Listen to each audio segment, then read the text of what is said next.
प्रार्थना की गई कि जो कुछ भी मेरे पास है सब तुम्हें समर्पित करता हूँ। जीवन में जो भी मेरी शक्ति और मेरी योग्यता, मेरी प्रतिभा है, वो मैं आपकी सेवा में लगाऊं और उसका उपयोग हो। प्रार्थना ये भी की गई, मेरे हृदय में जो भी कुछ पीड़ाएं भरी हुई हैं, जो मैं करना चाहता था, होना चाहता था, पाना चाहता था, नहीं कर पाया, नहीं प्राप्त कर पाया, नहीं आगे बढ़ पाया, अपनी पीड़ा को भी तुम्हें समर्पित करता हूं। और मैं कहता हूं कि मेरे हृदय में प्रभु तुम्हारा प्रेम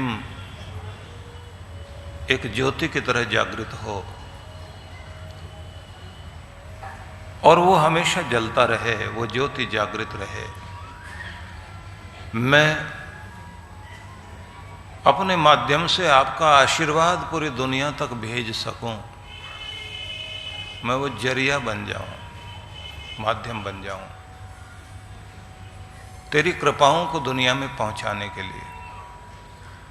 जैसे व्यक्ति के अंदर संगीत होता है, साज उसे प्रकट करता है। अगर आपके अंदर है ही नहीं तो साज प्रकट नहीं कर पाएगा। तो प्रार्थना की गई कि मैं साज बन जाऊं और तू बजाए और तेरा ही संगीत साज से होकर दुनिया तक पहुंच जाए। मैं साज बन जाऊं, मैं दुनिया तक आपके प्रेम को पहुंचाने वाला बन जाऊं। हमने तो इस दुनिया से पीड़ाएं ले ली और फिर अपने अंदर उसे बढ़ा बढ़ा के दुनिया को लौटा रहे हैं। हमने अपने अंदर बहुत सारी उलझनें भर ली हैं, खुद उलझे हुए हैं, दुनिया को भी उलझा रहे हैं। खुद परेशान, परेशानी को अपने अंदर खूब बढ़ा बढ़ा कर दुनिया को बांट रहे हैं। एक दुखी परेशान इंसान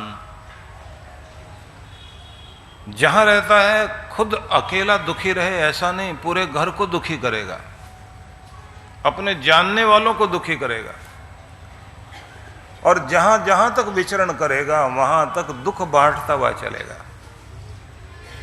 और एक प्रेम से भरा हुआ इंसान जहां भी होता है खुद प्रेम से युक्त रहेगा।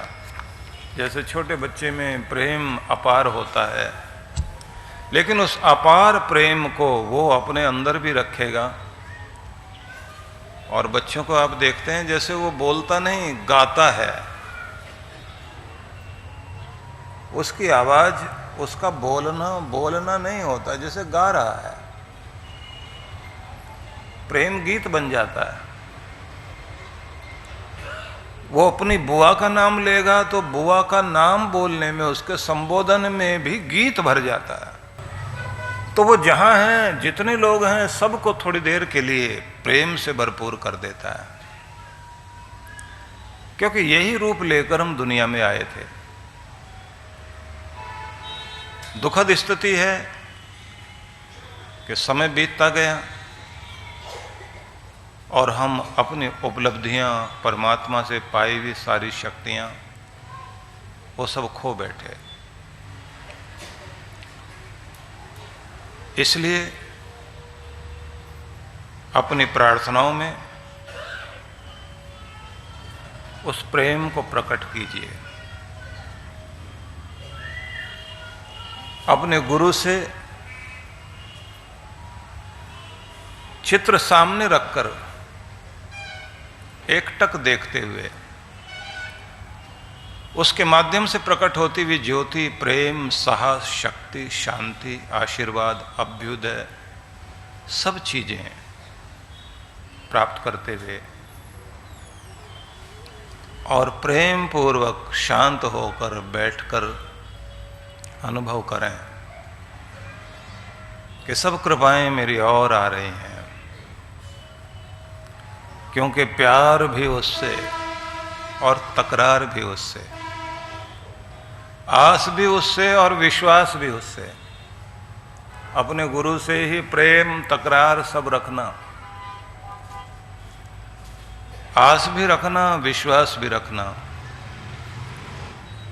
तो सुबह भी उससे और शाम भी उससे और दिन भी उससे, विश्राम भी उससे, काम भी गुरु से, तो शुरुआत भी उससे, यादें भी उससे, सपने भी उससे, अपने भी उससे, समस्त सपने भी उससे। वो आस भी बन जाए, वो विश्वास भी बन जाए, याद भी बन जाए, फरियाद भी बन जाए। तो जितना जितना आप देखते रहें, प्रेम पूर्वक आशीर्वाद लेते रहें, तो एकलव्य बन जाओ। एकलव्य की भक्ति बड़ी अद्भुत थी।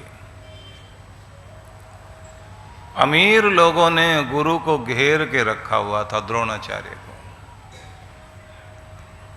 सारे राजे रजवाड़े, राजकुमारों के राजकुमार पढ़ने के लिए, राजाओं के पुत्र सब द्रोणाचार्य के आसपास।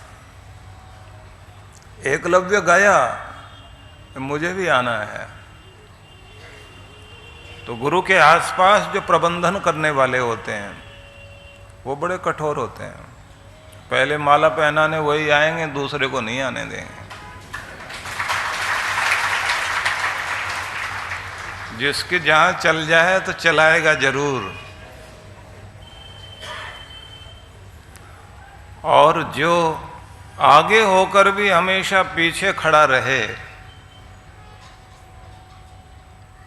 और जो सब कुछ पाकर भी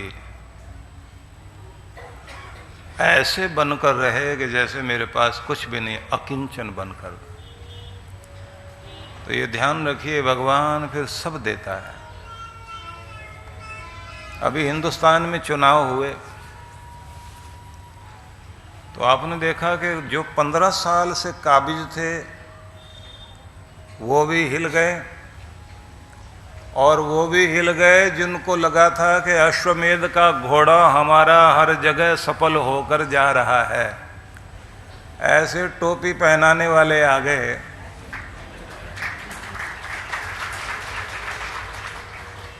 कुछ पता नहीं लगता। आदमी तो कर्म करता है, चक्र तो ऊपर वाला चलाता है, बहुत अद्भुत चलाता है।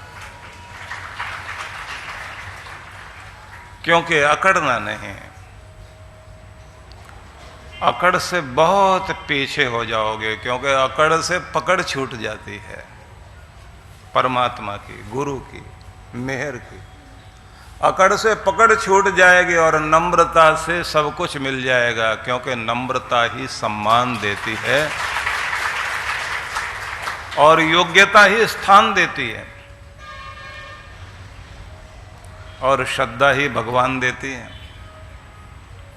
आपकी श्रद्धा से ही आपको आपका भगवान मिलेगा। इसलिए इस बात को हमेशा ध्यान रखना। सेवा तो हनुमान जी वाली चाहिए। सेवा ढूंढते रहे और अपनी टीम को मान देते रहे। हनुमान जी सीता जी की खोज के लिए गए, इतना बड़ा अभियान, और पूरी रावण की, लंका की गुप्तचरी करके भी आ गए और हिला के भी आ गए। राम जी का प्रभाव भी दिखाकर आ गए, और सब कुछ करने के बाद सारा दिल कपाकर लंका वासियों का, उसके बाद जब लौटे तो जिस दल को अपने छोड़कर गए थे समुद्र किनारे, उसे अपने साथ लिया और कहा तुम लोग चलो मेरे साथ, अकेले जाते हुए डर लगता है मुझे अपने स्वामी के पास। और जाकर उनको सबको खड़ा किया और कहा हमारे दल ने ये सफलता पाई। ये नहीं कहा जी मैं अकेला गया था और ये सब बात बनाने वाले यहीं बैठे रहे। जब भेजना ही मुझे था तो इनको साथ भेजने की क्या जरूरत थी। हनुमान जी ने ऐसा नहीं कहा। ये कहा हमारे दल के द्वारा। मैं अपनी बात आप तक पहुंचाऊं, पूछ लूं आपसे, पीछे वाले मेरी आवाज ठीक से सुन रहे हैं? जो सबसे पीछे वाले चेयरमैन है वो लोग बताएं, आप ठीक सुन रहे हैं ना? हाँ ठीक है। नहीं तो ऐसा ना हो मैं जंगल में बोलता गाता चला जाऊं और आप मेरे चेहरे की तरफ देखते रह जाएं। कुछ कह तो रहे थे, पता नहीं क्या कह रहे थे। पर यह भी अद्भुत बात होती है कि सुनना सिर्फ कान से नहीं होता, मन से भी सुनना होता है, हृदय से सुनना होता है, फिर आत्मा से, और फिर विनम्रता से झोली फैलाकर कहना चाहिए सब मेरी झोली में ही आ जाए, ये सारा प्रसाद मुझे ही प्राप्त हो जाए।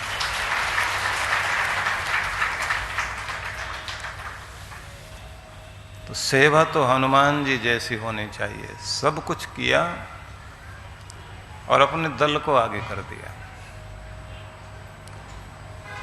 और राम जी ने फिर कितना मान दिया। सभी लोग जो गाते हैं कि हमारे राम जी से राम राम कहना जी हनुमान, हमसे तो राम राम मतलब प्रणाम भी भगवान तक नहीं पहुंचाया जाएगा, बीच में तो माध्यम हनुमान ही है। तो सही प्रबंधन वाले लोग हों तो बात बनती है। एकलव्य भी कोशिश करता रहा गुरु तक पहुंचूं, बाहर से बाहर ही प्रबंधकों ने व्यवस्था कर दी, भैया यहां नहीं आ सकते, यहां तो राजपुत्र आ सकते हैं। तो वो भी डट गया, बोले गुरु से कहलवा दो एक बार। अब सब मिलकर शिकायत करने पहुंच गए। एक भील बालक जंगल में रहने वाला, उसकी औकात तो देखो, लड़ाई लड़ने को तैयार है और कहता गुरु कहेंगे तब ही मैं वापस जाऊंगा। द्रोणाचार्य ने कहा बुलाओ उसको। बोले महाराज उसको अंदर बुलाओगे? अच्छा मैं ही चलता हूं। द्वार पर आए और आकर बोले देखो बालक, इस संस्थान के कुछ कायदे कानून है, कुछ नियम और व्यवस्थाएं हैं, उसके अंतर्गत यहां राजपुत्रों को ही प्रवेश मिलता है।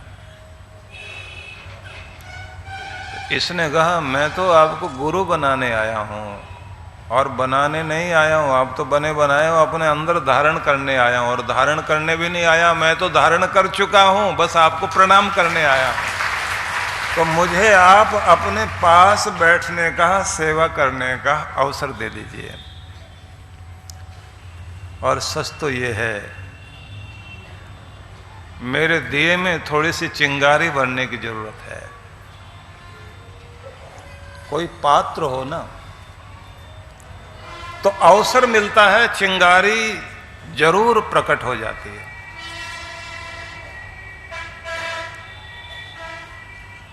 एक चिंगारी कहीं से ढूंढ लाओ दोस्तों, एक चिंगारी कहीं से ढूंढ लाओ दोस्तों। इस चिराग में तेल भी है, बत्ती भी है। एक चिंगारी कहीं से ढूंढ लाओ दोस्तों। किसी दिए में तेल भी हो, बत्ती भी हो, बस चिंगारी की जरूरत है, फिर तो वो रोशन हो जाए और अकेला ही पूरे अंधेरे का सामना कर सकता है। गुरु वही काम करता है, वो चिंगारी देकर उस दिए को जागृत करता है। तो उसी का परिणाम ये हुआ, गुरु ने देख लिया कि अगाध श्रद्धा है, अनंत प्रेम है, अपने दोनों हाथ उठाकर उसके सिर पर रखे और कह दिया कि गुरु चार दीवारियों में बंद नहीं होते, गुरु का शरीर यहां खड़ा जरूर है, लेकिन गुरु तो अपने दिल में बैठाकर साथ ले जा रहा है। जहां बैठकर अभ्यास करेगा, हर दिन संदेश दूंगा तुझे, जहां बैठकर तू श्रद्धा से कार्य करेगा, हर दिन अनुभव करेगा कि मैं साथ हूं। पर ये शिष्य भी तो अद्भुत था। इसने सोचा कि हो सकता है मन भटक जाए, गुरु का द्वार छूट जाए, तो द्वार तक तो नहीं जाऊंगा, लेकिन इतनी तो बात कर सकता हूं कि गुरु का चित्र, गुरु की मूर्ति सामने हो जहां मैं अभ्यास करूं। तो उसने पौधे लगाकर एक छोटा सा आश्रम जैसा बना दिया और बीच में गुरु की मूर्ति लगाई, और जैसे वहां सिखाने की व्यवस्थाएं थी वैसे साधन इकट्ठे कर लिए, और बीच में गुरु की मिट्टी की मूर्ति लगाकर कहा, गुरु तुम यहां बैठे रहो, अंदर प्रेरणा देते रहो, अभ्यास करता रहूंगा। वो अमीरों का विद्यालय है, लेकिन ये गरीब का है। और गरीब की श्रद्धा गरीब नहीं होती, उनकी तो श्रद्धा गरीब है, उनका प्रेम गरीब है जो वहां पढ़ रहे हैं। यहां वाले की श्रद्धा बहुत अमीर है। परिणाम देखिए, अर्जुन सामने रहकर जो नहीं सीख पाया वो एकलव्य ने सीख लिया। इतनी अद्भुत विद्या सीखी। उस समय में इतना अच्छा किसी के पास अभ्यास नहीं था जितना एकलव्य का था। जब द्रोणाचार्य अपने शिष्यों के साथ, कौरवों और पांडवों के साथ वन विहार कर रहे थे, उनकी इच्छा थी कि एकांत वास किया जाए, तो शिष्यों को वहां छोड़ना चाहते थे। परंपरा है कि गुरु अपने अंदर शक्तियों को पाने के लिए फिर एकांत वास करते हैं, एकांत में जाके बैठते हैं, जहां संसार के कोलाहल से दूर मन को भगवान से जोड़कर और जो शक्तियां प्राप्त होती हैं उन्हें फिर से जागृत करते हैं।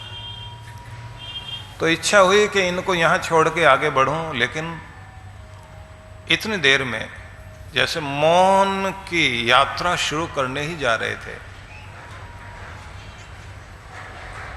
देखा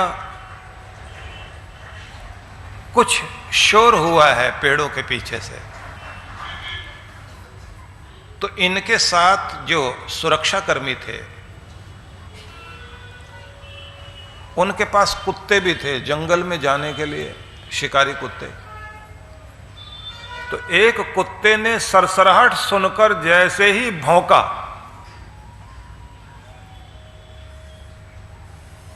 इधर भील बालक ने देखा कि किसी ने मेरी पूरी एकाग्रता को भंग कर दिया, किसी का कुत्ता यहां है।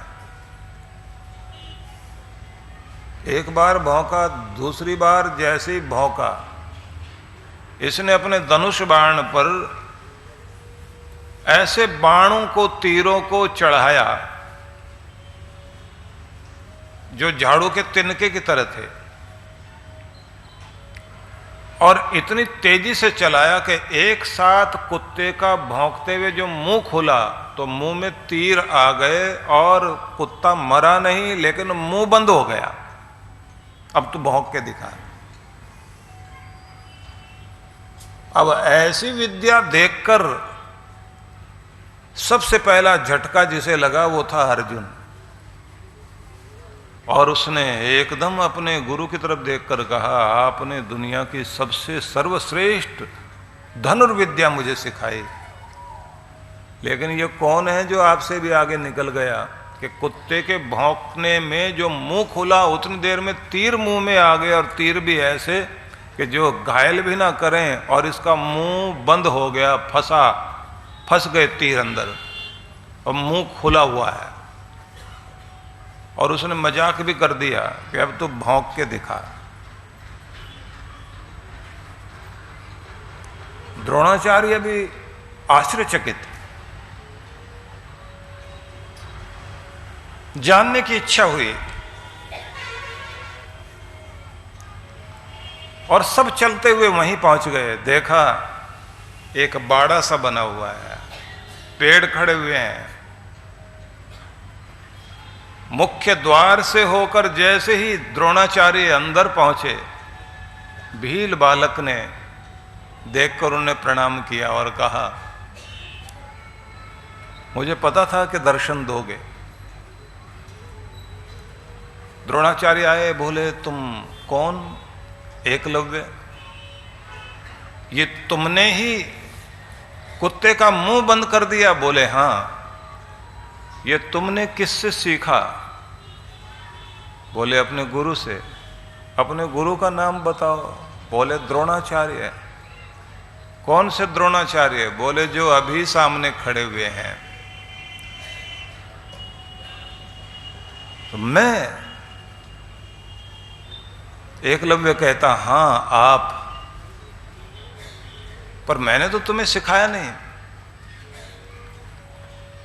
तो उसने कहा आपने सिखाया, लेकिन असल बात तो यह है कि आप नहीं सिखाते, सिखाती है श्रद्धा और सिखाता है विश्वास। बस उसने सिखा दिया है। जिस पर जिसके अंदर ये श्रद्धा और विश्वास हो वो सीख लेता है।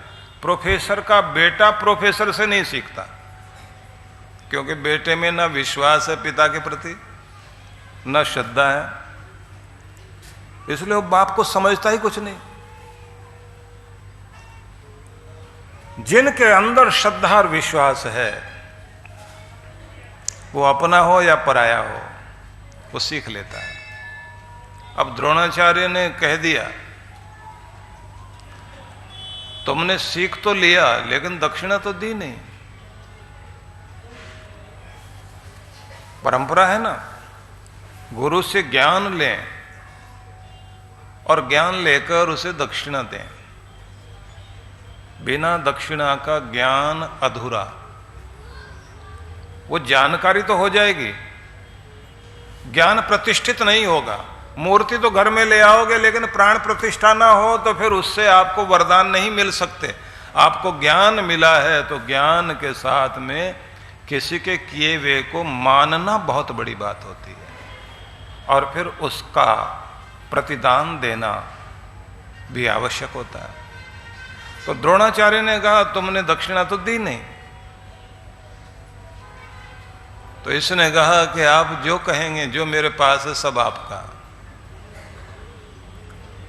कौरव पांडव दोनों घबराए हुए, और अर्जुन ने तो जैसे कांप रहा हो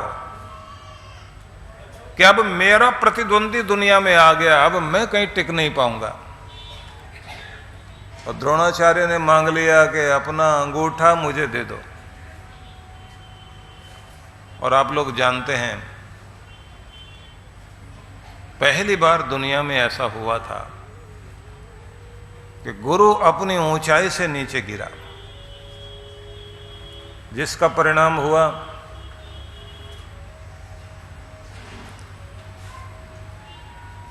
जो श्रद्धा और जो विश्वास। तो आप लोग जानते हैं कि द्रोणाचार्य अंगूठा मांग तो बैठा, और एकलव्य ने भी अंगूठा काट के दे दिया, लेकिन परिणाम ये हुआ, उस दक्षिणा लेने के बाद गुरु छोटा हो गया और शिष्य बहुत बड़ा हो गया।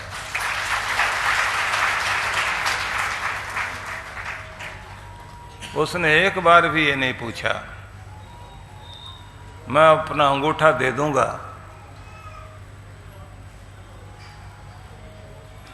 बैठ जाने दो भाई। एक बार भी एकलव्य ने यह नहीं पूछा कि मेरे गुरुदेव, पूरी जिंदगी लगाकर जो मैंने विद्या पाई थी उसे प्रकट करने के लिए अंगूठा तो जरूर चाहिए,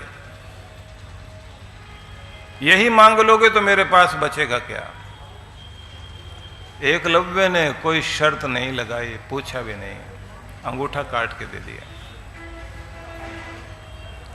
इसलिए पूरी दुनिया में हमेशा जब तक संसार रहेगा,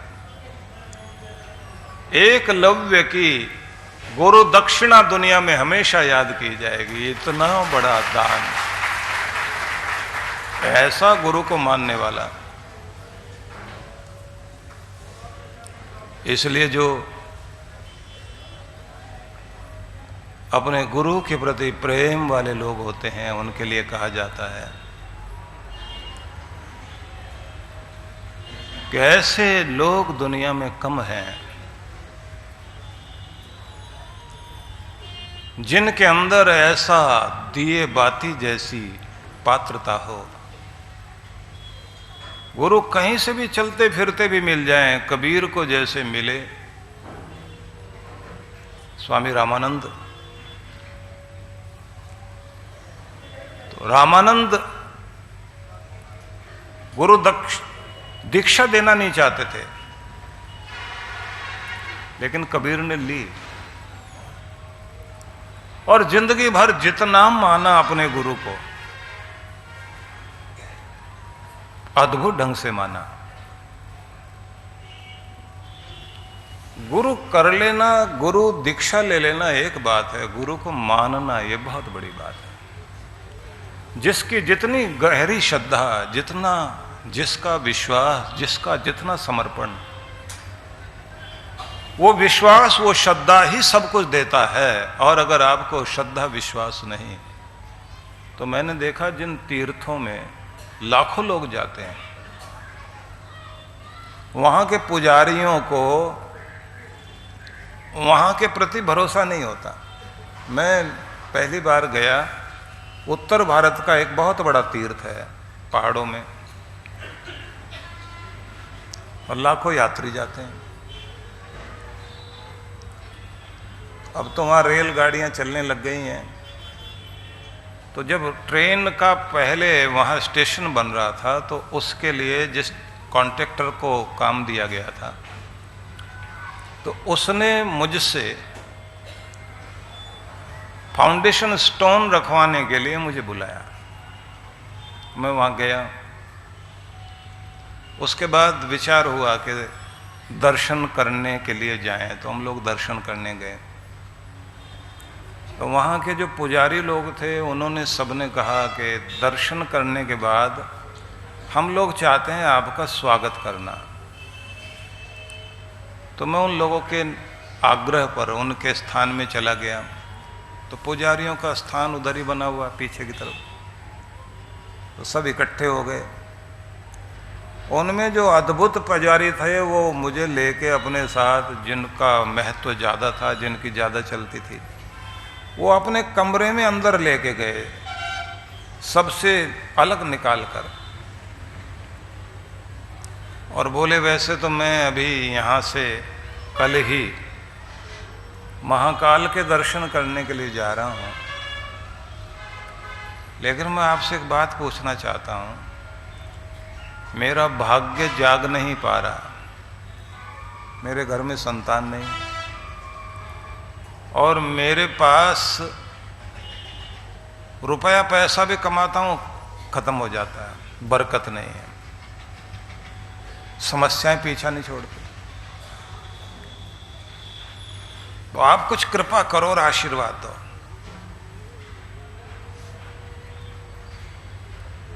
फिर बोले कि कल तीर्थ पर जाने की इच्छा है, तो मैं महाकाल के दर्शन करने जाऊंगा, तो कोई विधि भी बता दो साथ में। तो मैंने कहा आप जहां रह रहे हो, वहाँ दुनिया के लोग चल के आते हैं, मनोकामना पूर्ण हो, और वहाँ सबको दर्शन कराने से लेकर आशीर्वाद दिलाने का काम आप करते हो, और आप यहाँ खाली बैठे हुए हो, और फिर यहाँ से आप दूसरी जगह जाकर सोचते हो वहाँ मनोकामना पूर्ण हो जाएगी। कॉलेज में क्या बताऊँ, मैंने तो अपनी पीड़ा कह दी आपको। तो मैंने कहा सीधी सी बात है, कहीं भी चले जाओगे, स्थान बड़ा नहीं होता, श्रद्धा बड़ी होती है, विश्वास बड़ा होता है। अगर आपकी श्रद्धा और विश्वास है तो यहाँ चमत्कार हैं, और अगर आपकी श्रद्धा और विश्वास नहीं, तो दूसरों ने कह दिया कि उधर जाके देख लीजिए, उधर जाके देख लीजिए। कितने सारे लोग मिल जाते हैं, जब एक जगह कामना पूरी नहीं होती तो लोग बोलने लग जाते हैं तिरुपति ट्राई करके देख लो, साईं बाबा ट्राई करके देख लो। अब भटकते रहिए जगह जगह।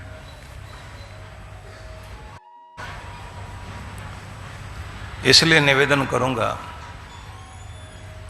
अगर आपकी श्रद्धा गहरी है तो आप जहां बैठे हैं, जैसे एकलव्य ने कमाल किया, जैसे रैदास की भक्ति अद्भुत थी, जहां बैठ गए वहीं गंगा प्रकट कर दी।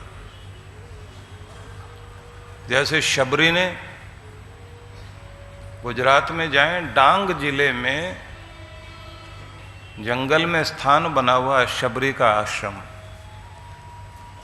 एक चट्टान है वहां पर जहां राम जी आके बैठे थे, जहां शबरी ने बेर खिलाए थे। तो वो चट्टान वैसी की वैसी, अब उस चट्टान को पूजने लोग जाते हैं कि यहां राम आकर बैठे थे, और वही स्थान है जहां राम जी ने भक्ति का महान संदेश दिया था शबरी को, और शबरी का कल्याण हुआ। लेकिन सोचिए कि कितना बड़ा जंगल, घोर जंगल, वहां एक महिला उम्र बीत गई और बूढ़ी हो गई, विश्वास के सहारे बैठी है। उसके विश्वास को ऋषियों ने हिलाने की कोशिश की। पूछा, उम्र खत्म हो रही है, सूरज छिप रहा है, राम जी आएंगे? तो क्या कहती है? मेरे गुरु ने जमानत दी है, आएंगे। इस विश्वास के साथ बैठी हूं, किसी का भी वचन भंग हो सकता है पर मेरे गुरु का वचन भंग नहीं होगा, आएंगे, जरूर आएंगे। राम आए। विश्वास आपको भगवान तक ले जाता है।